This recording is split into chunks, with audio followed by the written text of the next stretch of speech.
Jóvenes nos enseñaban un camino, nos enseñaban un camino de vida para nuestro propio beneficio. Y nos decían, mira, si estudias, si te superas, tendrás una mejor calidad de vida. Pero es necesario que pongas el empeño en estudiar. Muy admirable el consejo de nuestros padres, muchos lo tomamos, muchos sí. Y cuando nos daban las razones por las cuales deberíamos hacerlo, pues todos, creo que los que escuchamos ese consejo de nuestros padres, pues nos ilusionamos, soñábamos con los beneficios que se obtienen de obtener una carrera. Pero claro que para llegar a ese objetivo algo se tiene que hacer. Y cuando uno veía a aquellos estudiantes que hoy son profesionistas y que dejaban de hacer muchas cosas por su carrera, por su profesión, creo que hoy cuando uno platica con ellos dicen, pues valió la pena haber dejado de hacer ciertas cosas por lo que tengo hoy. En la vida cristiana hay una victoria espiritual, eso lo sabemos, la victoria ahí va a estar. De que seamos parte o no seamos parte, tenemos que poner de nuestra parte nosotros. Tenemos que hacer algo por ser parte de esa victoria que consiguió el Señor Jesucristo en la cruz. Cuando dio su vida y cuando venció al pecado, a la muerte. Y allá en la primera carta de Pablo a los Corintios, capítulo 15, versículo 58, vamos a estar desarrollando nuestro título, nuestro tema que se llama por la victoria espiritual. Así hemos titulado esta meditación, por la victoria espiritual. Tomamos el título de ahí de la primera palabra que dice, así que. Esa palabra es una consecuencia precedida por el versículo anterior, los versículos anteriores, cuando nos habla de una victoria del Señor Jesucristo. Prácticamente nos está diciendo el escritor, por cuanto Jesucristo venció, por cuanto ya no hay pecado, por cuanto va a haber una resurrección, por cuanto va a haber una vida eterna, tienes que hacer esto, lo que dice el versículo 58. Por ello es por la victoria espiritual. La palabra así que es en consecuencia, por tanto, por tal razón, por tal motivo. Eso es lo que significa en un sinónimo de lo que podemos entender. Pero nos dice lo que debemos hacer, esa va a ser nuestra pregunta. Y esa debe hacer por la victoria espiritual. La victoria está. Y nosotros la conocemos. Y tal vez en alguna etapa de nuestra vida la hemos disfrutado. Pero tal vez que esa etapa de la vida ha caído en un bache y ahí la vemos en un instante. Aunque puede haber un espejismo que digamos, sigo aferrado a la victoria. Pero puede ser un espejismo solamente. Si no cumplimos con lo que dice el versículo 58, podemos tener solamente una vida ilusoria, una ilusión, mejor dicho, de lo que anhelamos en la eternidad. Para que sea una realidad la eternidad, que es lo que conlleva la victoria espiritual, es necesario hacer estas cosas que nos menciona el versículo 58. Dice la Biblia ahí, lo voy a leer textual. Así que, hermanos míos amados, estad firmes y constantes, creciendo en la obra del Señor siempre, sabiendo que vuestro trabajo en el Señor no es en vano. En cada coma vamos a situar un punto. Tomamos el título de la primera frase, así que, y colocamos por la victoria. Es decir, por la razón que hay una victoria, nos dice el apóstol Pablo, hermanos míos amados, un punto, estar firmes y constantes, 2 puntos, creciendo en la obra del Señor siempre, 3 puntos. En cada coma serán 4 asuntos, 4 puntos a desarrollar de lo que debemos hacer, no por lo que queramos nosotros.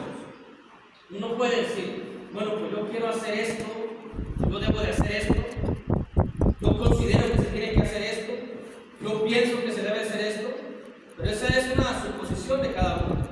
Ese es un deseo de cada uno, es una realidad de cada uno. Yo puedo decir, yo estoy bien ante Dios, yo soy la persona correcta ante Dios, eso es una suposición y una realidad de cada uno. La Biblia nos enseña cómo estamos,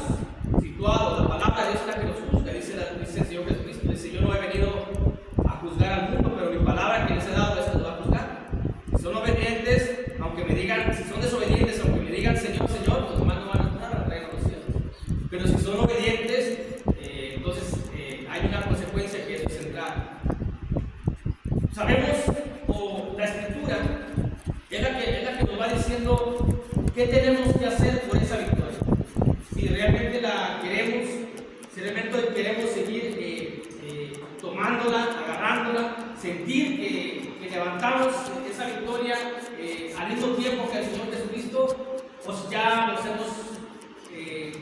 nos hemos despegado mucho de este triunfo de Jesucristo. Es un triunfo del cual podemos ser parte o ser partícipe de este triunfo, aún sin haber hecho lo que hizo Jesús. Pero para que seamos parte de eso, tenemos que hacer lo que dice el versículo, hacer lo que dice el versículo 58. Y hemos dado un paso muy gigante, mucho mayor. Las personas en el mundo están ahí todavía. Y nosotros nos hemos despegado del mundo. Al menos en apariencia, al menos porque estamos aquí. Pero hay que cristalizarlo, que sea una realidad, nada más aparentemente mi cuerpo está aquí, pero todos mis deseos no. Entonces sería nada más una vida eterna en apariencia la que yo quiero, pero no la busco con ahínco, no la deseo, porque si yo la deseo, voy a hacer lo posible y lo imposible por tenerla. Así como aquel joven que quiere coronarse con su carrera, hace lo posible y lo imposible para llegar ahí. Sabe que cuando inicia se va a encontrar con problemas, con decepciones, con cuestiones de desánimo, pero si tiene realmente los arrestos para llegar, va a llegar. Por eso dice Pablo a los corintios, así que portaos varonilmente.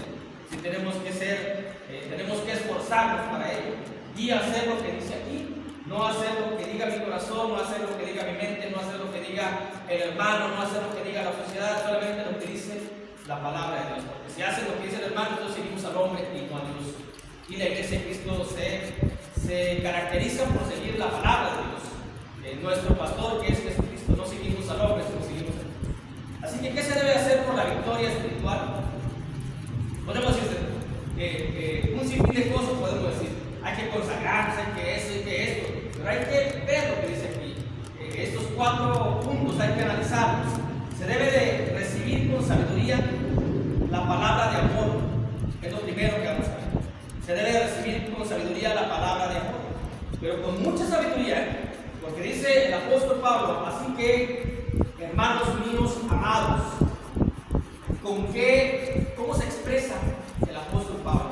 Hermanos míos amados, les amo, les quiero, son míos ustedes, me pertenecen, yo soy de ustedes, somos una familia. ¿Por qué resulta interesante esta frase? Porque le está diciendo a los corintios, hermanos. Y los corintios había muchos problemas, había un caso de inmoralidad, había casos de división. Por eso Pablo dice, no les puedo hablar a ustedes como espirituales, sino les hablo como carnales. Y había problemas en la cena del Señor, había problemas en el matrimonio, en la cuestión del divorcio, de que se vuelven a casar o no, de que si está bien que se casaran o no.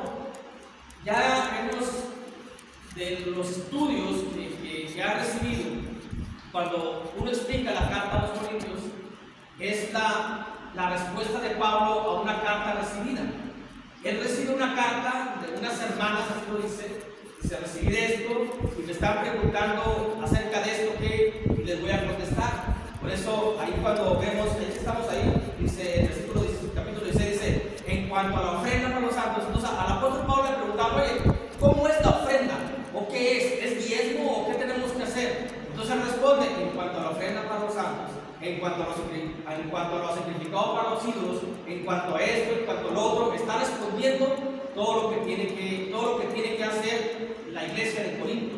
Pero había grandes problemas. Pero Pablo no juzga, Pablo no critica, Pablo no condena.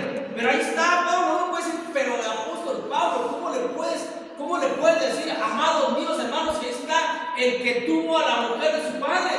¿Y qué Pablo no va a responder? Pero se arrepintió. Y aquí está. Aparte, Pablo dice, yo no condeno, la palabra de Jesús no va a condenar, no va a juzgar. Para mí ahorita son todos mis hermanos y son míos y son amados. Y a veces nosotros, muchas de las ocasiones, nos juzgamos unos a los otros. Y a veces no decimos en general, amados míos. A veces somos discriminativos. A veces tenemos ciertos grupitos que a este hermano sí le saludo fuerte y a este hermano no. Y aquí Pablo dice en general. Y nosotros lo hacemos por la forma en cómo podemos caernos. Y Pablo aquí tiene una razón para decir, amados míos, a ti no a ti tampoco, no, tú causaste división. Aquí les dice a todos. Por eso lo primero que tenemos que hacer con la victoria espiritual es recibir con sabiduría estas palabras. Estas palabras son para Corinto, las iglesias de Corinto, una iglesia gentil. Estas palabras son para nosotros. Somos gentiles, somos del pueblo de Dios. Ha habido muchos problemas en las congregaciones, hay muchos problemas en las congregaciones. Vamos a estar expuestos a caer, vamos a estar expuestos a casos de inmoralidad, vamos a estar expuestos a casos de divisionismo, pero aún así tenemos las palabras del apóstol Pablo que nos dice, así que, amados míos, hermanos, dice, mis hermanos son ustedes, son míos y les amo del Señor. Dice la primera carta de Pablo, la primera carta de Pedro, capítulo 4, versículo 8. La primera carta del apóstol Pedro, capítulo 4, versículo 8. Estas palabras que hace el apóstol Pablo, hermanos, son palabras de aliento, porque sin lugar a dudas vamos a caer en algún momento, vamos a tropezar en algún momento. Casi siempre los tropiezos es con uno mismo, casi siempre. A veces también es con otro hermano, pero casi siempre es uno, porque también depende uno si un hermano lo hace tropezar. No es posible que un hermano te haga tropezar. Eso no debe ser posible. Hay que tener inteligencia, hay que tener sabiduría. Si me hace tropezar ese hermano, los dos caemos. Esa es la inteligencia que debemos de adquirir. Pero a veces caemos nosotros mismos. Porque nosotros mismos nos juzgamos, nosotros mismos nos decimos, nosotros mismos nos vemos, nosotros nos analizamos y decimos, vas bien. Tú eres el mejor cristiano que hay. Tú eres el que mejor ora, es el que mejor hace, vas perfectamente. Eso lo decimos nosotros. Y nosotros caemos. Pero el apóstol Pedro nos dice por qué esas palabras del apóstol Pablo y por qué las tenemos que aplicar también nosotros en nuestra congregación, en el presente, en la actualidad, aquí en este momento. Dice la primera carta del apóstol Pedro, capítulo 4, versículo 8, y ante todo tener entre ustedes ferviente amor. Una característica del amor, no nomás amor, es ferviente amor. Sabemos lo que significa la palabra ferviente. Y si no nomás tengan amor, también que ese amor que ustedes tengan entre ustedes sea ferviente. Y nos dice la razón en por qué. Porque el amor cubrirá multitud de pecados.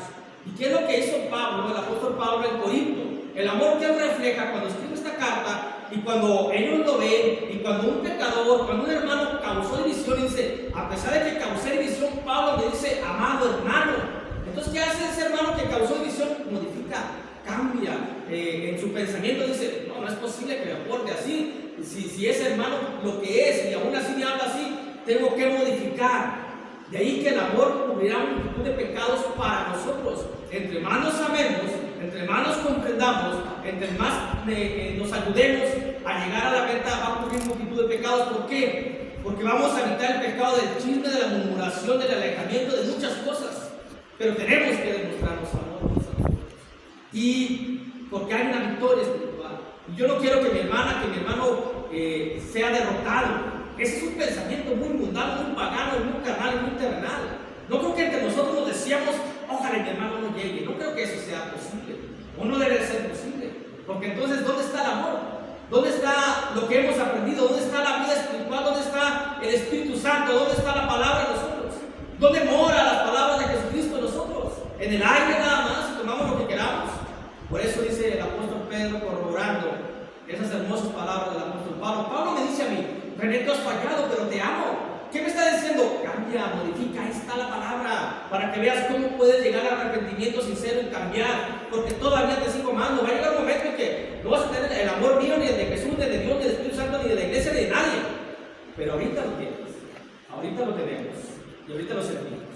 Pero tenemos que tomarlo con mucha sabiduría. ¿Por qué? Porque esas palabras, aunque son bonitas, no son palabras que solapen el pecado.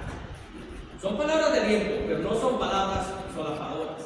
Porque me está diciendo, sí te amo, pero cambia.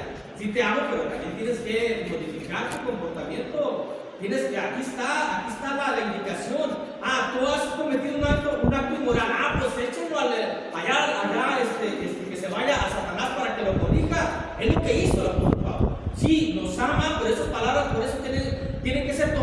con mucha sabiduría, porque cuando nos ama, nos da la oportunidad de cambiar, de hacernos más sensibles, pero a la vez tenemos que entender que estas palabras no son que está solapando el pecado, que está solapando el mal comportamiento, que está solapando el mal deseo. Pablo no sabe mis deseos, pero Dios sí, pero Jesucristo sí, pero el Espíritu Santo sí, y no va a solapar, va a haber una corrección, va a haber una modificación, una amonestación. Pero de entrada son palabras llenas de gran amor, pero que tienen que ser tomadas con mucha sabiduría. Porque alguien puede decir, mira, aquí Pablo les dice a los de Corinto, a pesar de que un hombre tenía a la mujer de su padre, que causaban división y que no sabían participar de la cena, que aún así sigue diciendo amados, ¿esto significa que pueden hacer todo eso? No, porque no son palabras para solapar el pecado, sino son palabras de aliento. Por eso deben ser tomadas con mucha sabiduría por la victoria espiritual. Cuando está joven en la escuela, dice el maestro, aquí está la tarea. Dice un alumno, oiga maestro, la tenemos que traer, si quieres tráela, si no, no. Pero, y si no la lleva, lo va a descalificar, obviamente. Pero usted me dijo, no te si querías, nada más. Son palabras de sabiduría. El joven tiene que decir, no, pues obviamente las tenemos que traer. También esas palabras tenemos que tomarlas como palabras de mucha sabiduría. En segundo lugar, ¿qué se debe hacer por la victoria espiritual? Si nosotros la consideramos una gran victoria y queremos esa victoria, algo tenemos que hacer. Primero, recibir las palabras del apóstol Pablo con sabiduría. Y luego, obedecer la advertencia. Aquí hay una advertencia muy seria y que debemos de considerarla grandemente. Y si queremos tener esa victoria espiritual, lo que debemos de hacer es obedecerla. Y no, como dice nuestro hermano Mauricio, no echemos en saco roto la palabra. No echemos en saco roto esta advertencia. Porque hay advertencias que no las echamos en saco roto. ¿Por qué? Porque nos duele. Nosotros que tenemos conocimiento de la vida, sabemos que si hay una botella en una casa o en otra casa y tiene ahí la figura de la calavera, sabemos que es veneno y nosotros lo vamos a tomar porque nos va a causar daño. Sabemos que esa es una señal de advertencia. Y aquí hay una advertencia no para la vida, para tener mejor calidad de vida, sino por una victoria espiritual, que no es algo pequeño, es lo máximo, es lo más grande, la victoria espiritual que consiguió el Señor Jesús. La advertencia es estar firmes y constantes, porque podemos caer, obviamente. La advertencia es estar firmes a pesar de la salud, ¿sí? La salud amaina el ánimo, la salud, incluso el tiempo, cuando uno llega a cierta edad, los cambios en este momento, la temperatura que hay aquí, como que a cierta edad como que nos causa depresión, nos causa desánimo, pero uno tiene que estar firme, decir, hoy no voy a la reunión porque hace mucho calor, hoy no voy a la reunión porque ando desanimado. Pablo nos da una advertencia por la victoria espiritual. ¿Quieres la victoria espiritual? Tienes que estar firmes. Oye Pablo, pero hace mucho calor, tienes que estar firmes.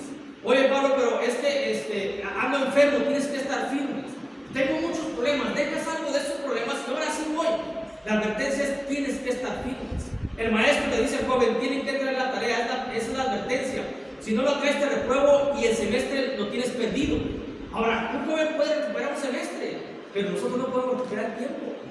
¿Cómo puede decirle a Dios, cómo le puedo decir a Dios, permíteme regresar un mes para corregir aquello que he hecho equivocado? No lo tenemos.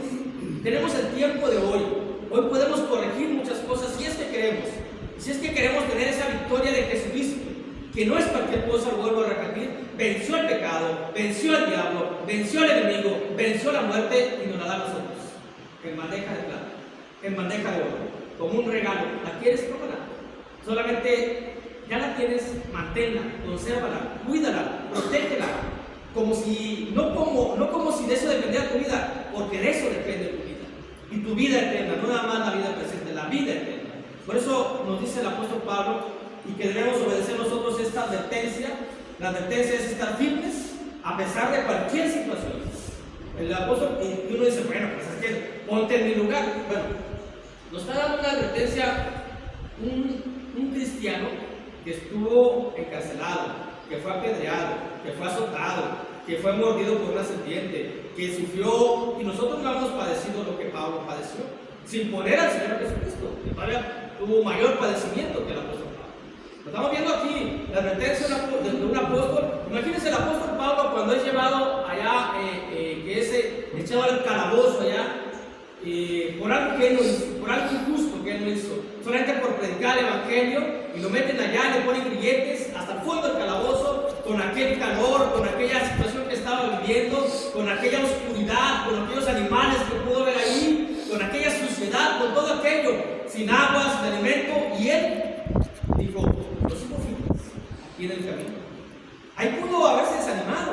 Sí, uno dice, a veces hay cuestiones que uno dice, es algo complicado, pero aquí vemos el ejemplo de un cristiano que padeció mucho, de un cristiano, para ponerlo a nuestro nivel, porque cuando uno habla de Jesucristo dice: no, pero Jesucristo, pues es que él a eso venía, pero Jesucristo también vivió en la carne y padeció en la carne, y mucho más que nosotros. Nosotros, cuando nos encajamos un torito, o cuando nos encajamos una espina, o cuando nos encajamos una astilla nada más de la madera, y andamos buscando cómo sacarla, y nos duele y nos ponemos muchas cosas, Jesucristo le pusieron clavos en sus manos y en sus pies.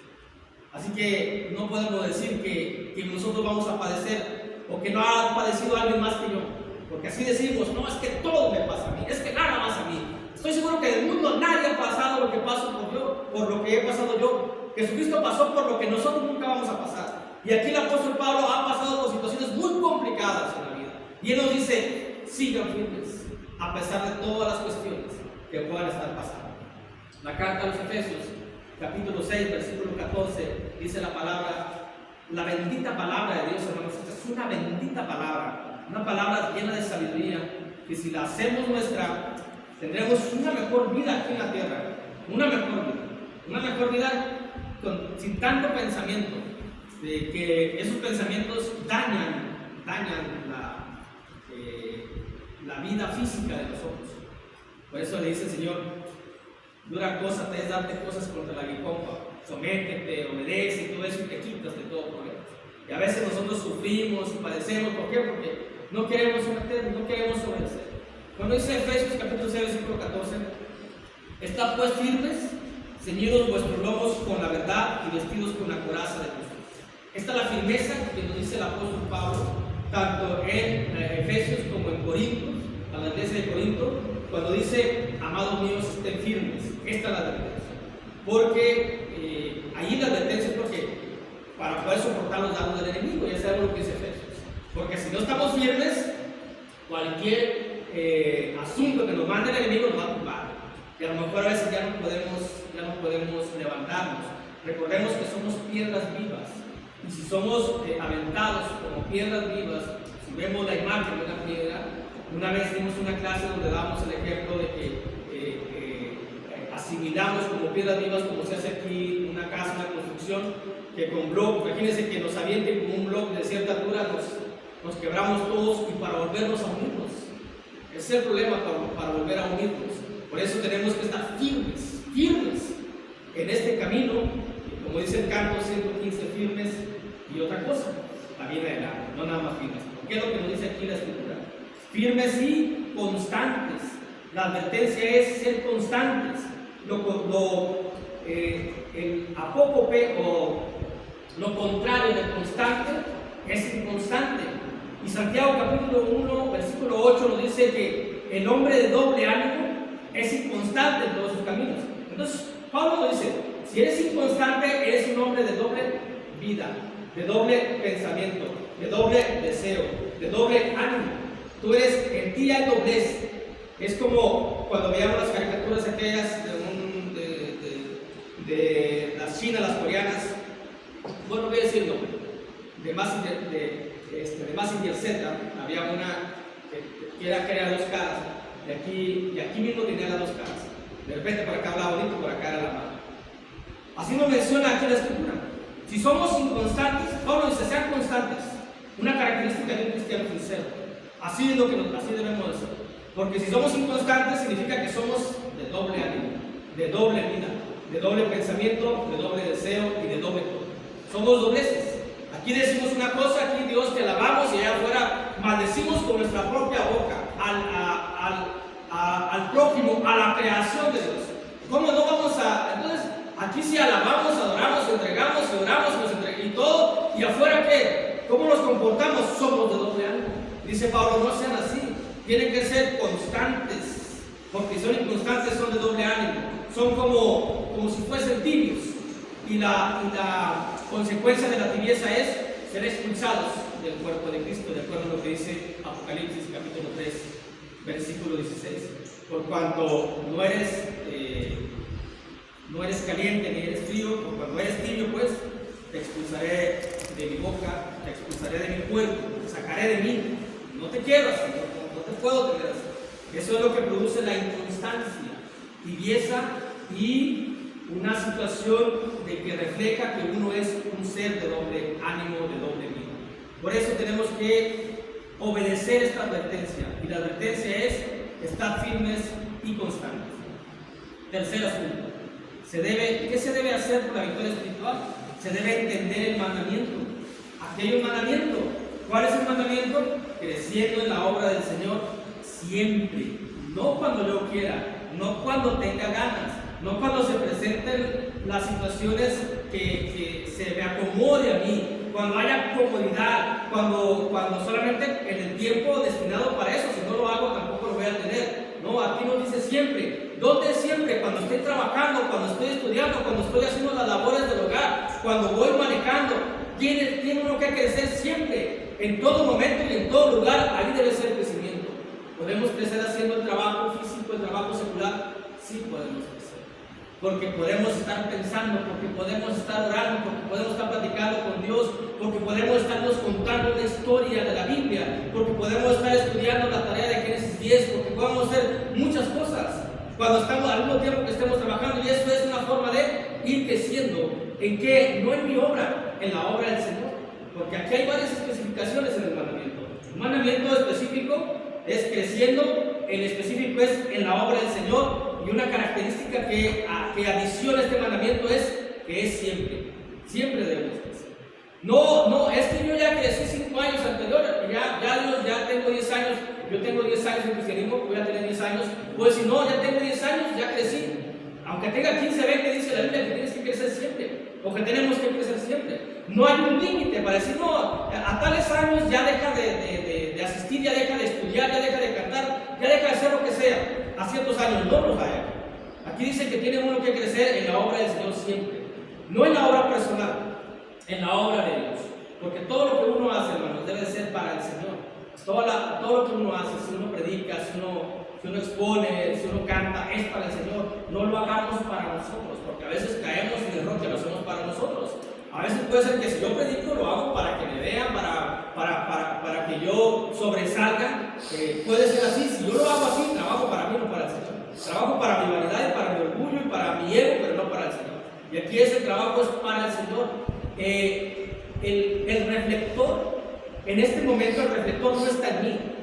No está en mí, está en el mensaje, está en la palabra de Dios. Ahí está el reflector. Ahí tenemos que ubicarlo. No en la persona, yo interesco, yo no tengo interés, yo no valgo, yo no soy nada, pero el mensaje de Dios sí, lo es todo. Pero si yo voy a ponerle por encima el mensaje de Dios, entonces yo quiero los reflectores, y los reflectores no son para mí, son para la palabra.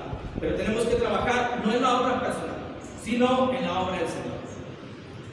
Y en esa obra del Señor nos dice que ya Filipenses capítulo 2, versículo 12, que ya hablamos, que tú que nos sabemos de memoria, ¿no? Filipenses 2:12, ocupaos en vuestra salvación con temor y con temblor. Si hay una ocupación, tienes que trabajar, hay una ocupación en la cual tenemos que trabajar, una ocupación en la cual tenemos que hacer. Si nos ocupamos en trabajar, vamos a ir creciendo. Cuando trabajamos físicamente, cuando trabajamos secularmente, vamos creciendo, vamos adquiriendo ciertas cosas, ya sea ropa, ya sea bienes, pero vamos creciendo, porque vamos trabajando. También si nos ocupamos en la salvación, vamos a ir creciendo. Una cosa lleva a la otra. Por consecuencia del trabajo hay un crecimiento, y el crecimiento lo da Dios cuando ve que nos empeñamos en hacer su obra. La obra del Señor, el trabajo en la obra del Señor tiene que implicar las dos moradas de Dios. El último es una, son dos moradas, que es lo mismo. Nosotros somos morada de Dios, somos morada del Espíritu Santo. Tenemos que trabajar en nosotros, en la morada de Dios. Pero también tenemos que trabajar en el edificio de reunión, que donde se reúne la iglesia, esa es la morada de Dios. Ahorita está la morada de Dios. Si estuviéramos afuera sería la morada de Dios. Esto ciertamente no es la morada de Dios, el edificio, pero como nos reunimos aquí, se convierte en la morada de Dios. ¿Qué le dice Dios allá a los israelitas, a los de la tribu de Judá, cuando regresaron de la esclavitud? Como nosotros hemos salido de la esclavitud, en el capítulo 1 de Ageo, versículo 4, cuando dice: sí, ustedes en sus casas artesonadas, muy bien, sus casas las tienen de piedra, sus casas las tienen bien bonitas, bien arregladas. ¿Y la mía? ¿Cómo está la mía? Y luego dice: por eso se detuvo la lluvia, por eso siembran y no cosechan, por eso hacen aquello que no tienen. ¿Por qué? Porque tenemos que trabajar primeramente en la obra del Señor. En la obra del Señor, en la casa, en la morada, somos nosotros. Tenemos que construirle un santuario digno de lo que es Dios, que es nuestro corazón, nuestra conciencia, nuestra mente, nuestros sentimientos, emociones y deseos. Pero también esta es la morada de Dios y tenemos que trabajar aquí en todo lo concerniente a esto. Qué bueno que se ha hecho esto, porque aquí debe de ser lo mejor. Tenemos que ofrecerle a Dios lo mejor. Así lo menciona la Escritura. Así es el reclamo de Dios a los de Ageo. Sí, ustedes sí, en sus casas los tienen muy bonitas, los tienen con ministría. Y aquí, ¿por qué no? Aquí están batallando, están sufriendo y no ponen atención. ¿Por qué? Porque ustedes no quieren trabajar. Tenemos que trabajar en la obra del Señor siempre, en todo lo que concierne a la obra del Señor, porque puede haber un reclamo de nuestro Dios, y este es un mandamiento. Este es un mandamiento. Creciendo en la obra del Señor. Lo último es, recordemos, nuestro tema es por la victoria espiritual. La pregunta es: ¿qué se debe hacer por la victoria espiritual? Se debe recibir con sabiduría la palabra de amor del apóstol Pablo. Se debe de obedecer la advertencia. Se debe de entender el mandamiento. Y se debe tener sabiduría para conocer la promesa de Dios. Tenemos que tener sabiduría para conocer la promesa de Dios. ¿Cuál es la promesa de Dios? La última frase que dice: sabiendo, ahí está la sabiduría, que vuestro trabajo en el Señor no es en vano. Todo lo que hagamos para el Señor no es en vano. Como cristianos, nada es en vano. Y hay dos recompensas muy grandes. Una recompensa que es la vida eterna, y una recompensa temporal, una recompensa presente.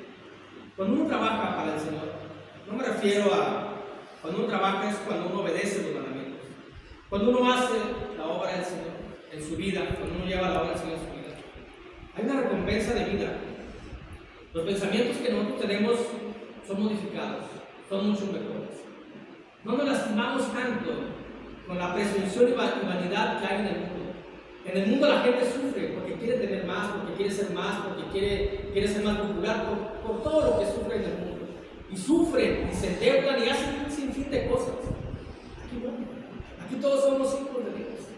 Aquí llegamos a entender de que aunque yo haga mucho, aunque yo quiera hacer mucho por mí, para demostrarle a Dios, Dios me ha ordenado lo que tengo que hacer.